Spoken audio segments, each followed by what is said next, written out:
Shalom, shalom, shalom. Uno musi tugeze ku yindi episode nshasha Life Motivation. Reka tuvugane kuri iki kintu novuga ati kirakomeye kandi kirakomeye cyane. Responsabilité. Mbega uri responsable? Burya nturi muri babandi ikosa ribaye bagomba kurihigira insiguro kandi insiguro ugasanga uri kuyitumbereza kundi muntu. Mugiye kubiraba umuntu wese afise akanyarigabo ku buryo usanga adashaka ko ikintu kiri negative kimutumberako, ariko ikintu dukwiye kwiga mu buzima nuko iyo habaye ikintu kiri negative, niba ari ikintu kibi, experience mbi ikakubera icigwa, hamukumva ari cyo ukwiye kwigamo. Hari akarero nkunda kwibuka kera tukiri mu mashuri makuru, twaravuze ugwamo hamwe mu migisha yinjira ukumva arabajije ninde yari ko aravuga, abantu bose bagaca bahora bikagaragara ko ari nk'ahatanumwe yari ko aravuga. Icyo cerekana ko abantu bahunga responsabilité. Reka renda kubwire ijambo rimwe ryuko icyo cyubahiro ufise kijana na responsabilité, kijana na compte à rendre. Nta cyubahiro kihari kitagira compte à rendre.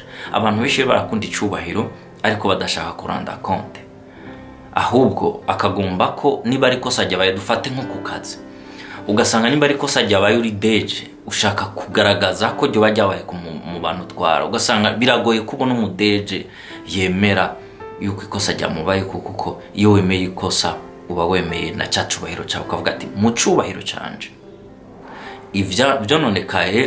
byononekaye ariko hariho ikigwa cyavuyemwo, hari ukuntu tugomba kubikosora ku buryo ejo hazoba ari heza gusumba uno munsi.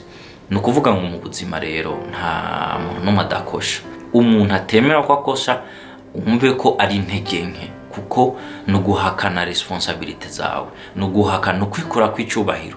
Ujya muntu wagirije amakosa ni ubushize kw'icyubahiro cyawe. Ujya muntu wagirije rya kosa rikugwako, ujya muntu wamutransfeye icyubahiro cyawe. Rero kwemera ikosa ryakuguye ko ni responsabilité idasanzwe, kuko no kwemera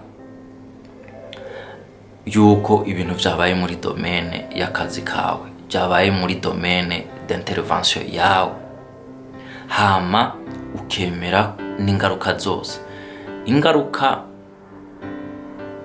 ziba nziza iyo ibintu wabifashe positivement, kuko bikubera bikubera icigo, hamukiga hamejo ukamenya ingene ushobora kwikosora. Reka renda bifurize kwemera amakosa.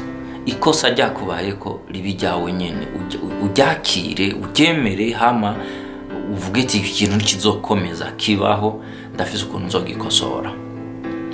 Nuko rero nagomba tukivugane ko muri comment nawe ufise icyo woterera, kumbure ugishikirize imbaraga rero nawe kabaye ukabuza umuntu, cyangwa nawe ukaba warikuye ko responsabilité ukayiherereza ku yundi, ubitubarire aka experience kakubaye ko ukadupartage.